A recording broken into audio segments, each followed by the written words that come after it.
My name is Cesar Merveille. I was born in Paris, then moved to London for 10 years, studied graphic design and developed the music at the same time, and eventually become a musician. It was a little bit conflictual at times, of course. I always loved also working with image. It's something similar to work with sound, it's just different medium. There's a lot of similarity into the process, into the way of thinking, you know, colors, notes. One always inspired the other one, you know?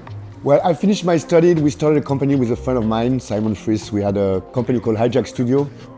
And so we were independent, so we were working a lot. We were doing all the work ourselves.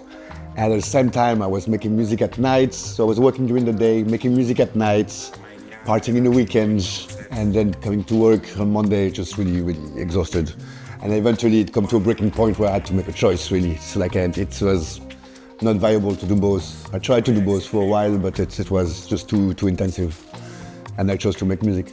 It was a hard decision in a way that there was no guarantees. It's like kind of a jump into the unknown. Like I was not making enough money from it. I was just really enjoyed it. I had just signed a record with Luciano on Cadenza, but I didn't have enough gig to support it. So it was kind of like taking a chance, you know? It was a big face, how do you say, a leap of faith.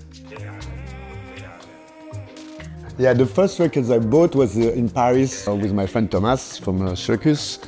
And he took me to Catapult, to this guy, to Karat, the guys from Karat, Catapult. And I remember the first records I bought, there was a Jeff Samuel, there was Alcachofa from Ricardo, and Daniel Bell, and a record from my sound I don't think people will know. I think these were like my first 5 records that I bought, yeah.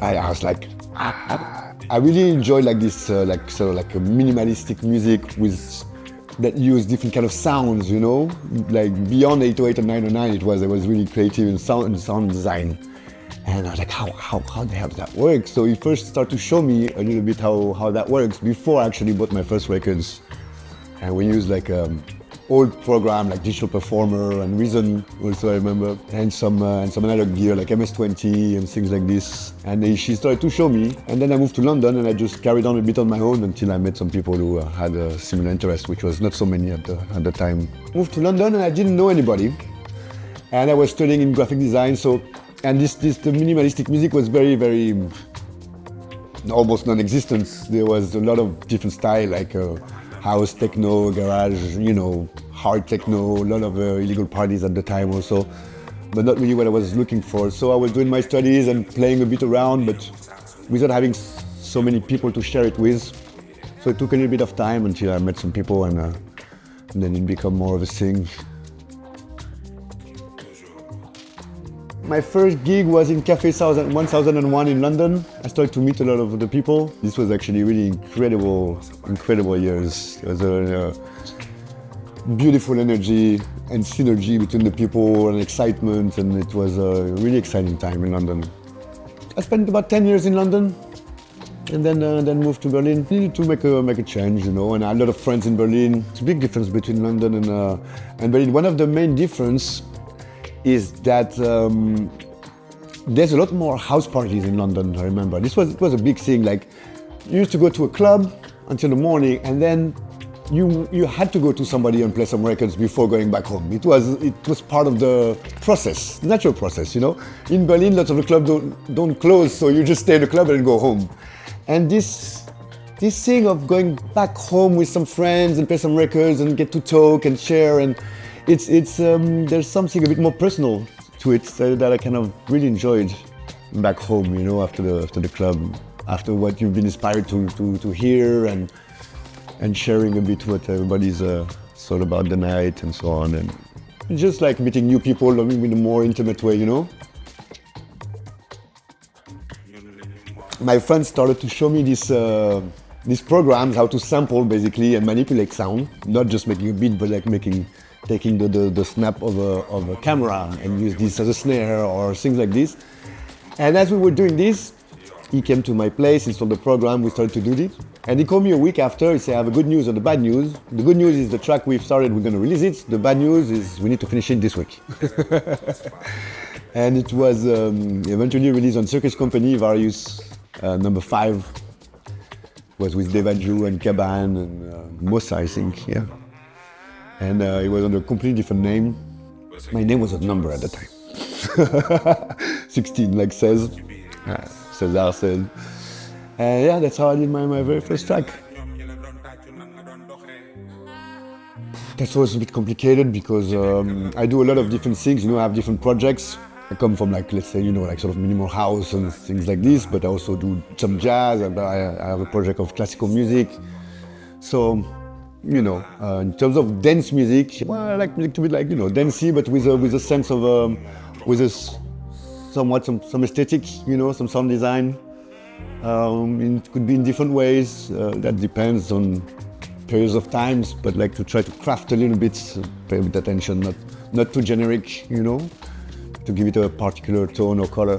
As I was progressing with the music, I wanted to make it more personal, and I started to go into modular synthesizers. Did a deep dive to learn everything on my own and so on, and went 2-3 years really obsessed and just learning everything alone, and trying to do everything with it. And eventually, after a few years, I was like, I figured out a few interesting chains that were really, I think, personal. I could see people coming to the studio, like, oh, wow, you're doing this like this. And so I was like, instead of trying to do everything with this, I had met some friends who are incredible players, like Julien Quentin, who's a classical pianist, Jonathan Levy, who's an incredible upright bass player.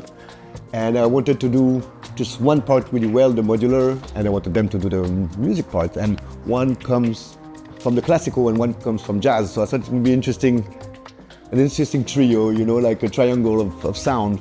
Julien Quentin, being in the classical field, also invited me to do a project for the Verbier Festival on the classical side. So then it just developed itself, Once you kind of open the door to it, it's carries on. It's refreshing to jump from one to the other. I don't find it confusing to go from one to the other. Sometimes you get attached to a process in one and you can't really put this process into the other one, and it can be a little, but generally it's refreshing to change ideas, change perspective, ways of working, the people you work with, keep things dynamic and interesting. And I've tried to always take inspiration from all the different kind of music. I love to listen to South American music or jazz or pop or really all kinds of music, and try to understand music on a broader level, not just electronic, and see what we can adapt and use to understand and try to recreate something interesting. And especially lately, we have a new project with Viken Arman. Really exciting project that we started where we play live. Good part of it is improvised. We got to meet after a common friend. It's the friend I was talking about, Thomas. Knew us for a long time separately, and you're like, you guys should meet, and for a long time already. And we eventually met in Switzerland, and we're like, okay, well, we should meet in the studio someday. And he came here, and we started to work a little bit, and we had a great time. It was really inspiring for the both of us, and then we decided to eventually combine our studios together and join forces in the studio and really make this a new strong project. Okay. So this is really exciting stuff for us. But I really enjoy it. It's a very different dynamic, and the fact that it's a lot of it is improvised. It's actually even more exciting, I find it. So it's. Yeah, I think I'm very happy we start to take on this road. It's a very different energy than when you just DJ.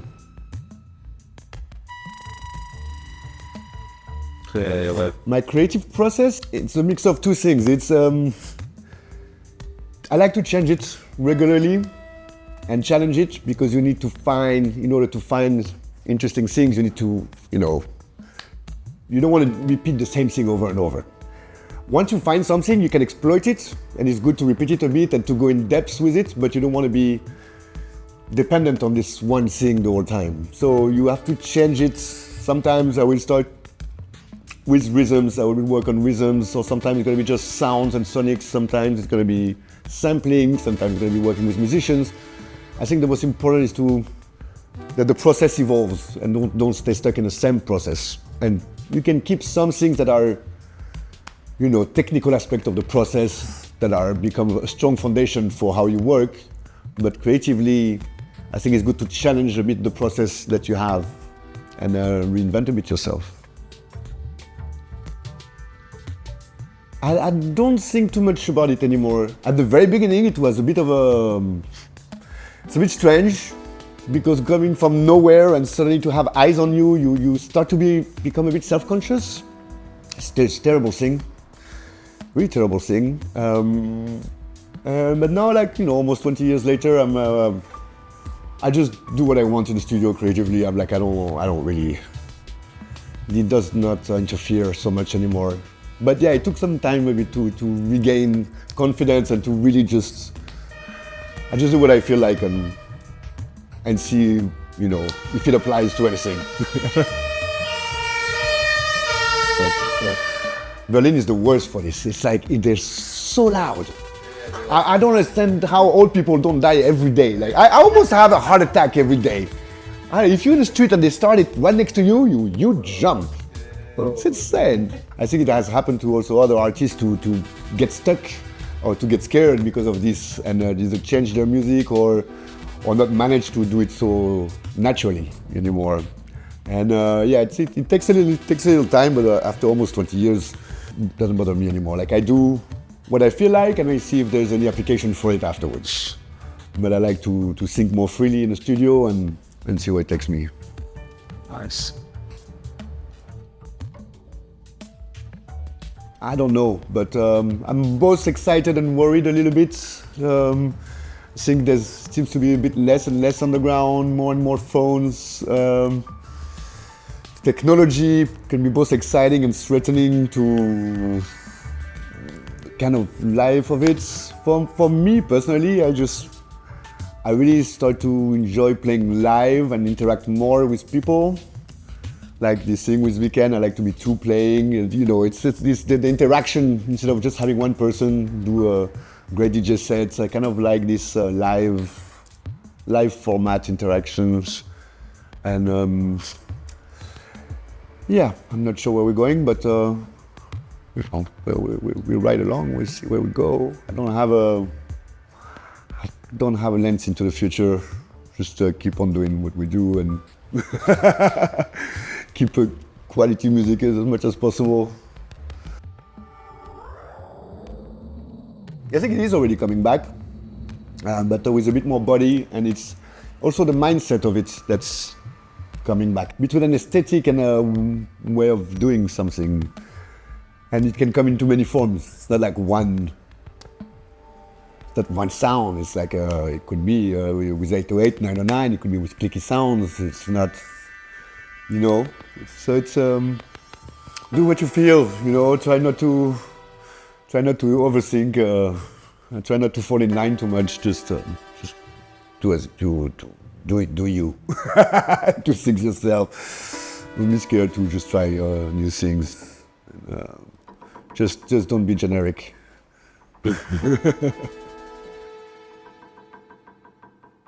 The best ones I barely remember. I remember, like, at the peak, the best time of Cadenza, what I really enjoyed is that we were touring a bunch of friends together. We would arrive and take the whole night, and we were just having so much fun. It was so much fun playing, and there was like spontaneous back-to-back and stuff, and there was a very, very, very powerful energy at this time. And my first time in Fabric I remember, it was absolutely incredible. It was a very special one. All the time with Loki in London, which was a small after party in London, where really we used to do my birthday. Actually, my 29th birthday was actually quite something with Loki, and it was kind of a really insane lineup. I remember it was Sean Reeves, Mayan Nidam, Wayne Crossan, DOP Live, Wolf and Lamb, Seth Troxler, Craig Richards, and it was really, really, really incredible and out of control. It was in the parking downstairs. There was no more air, sweat from the ceiling, and everybody dancing for I can't remember how long. You see this combination of different people and styles all coming together at this time that was unbelievably exciting, and it's all amazing people. had a great time. We connected, and I gave him at this time. Just made this track called Choco Pop Jazz. I gave him a CD of this. Yeah, Judy was like, "You have to give this to Luciano. He's gonna love this." He's gonna. And she ended up giving it to him. Actually, I didn't want to. I didn't like the thing, so she had to give it to him for me.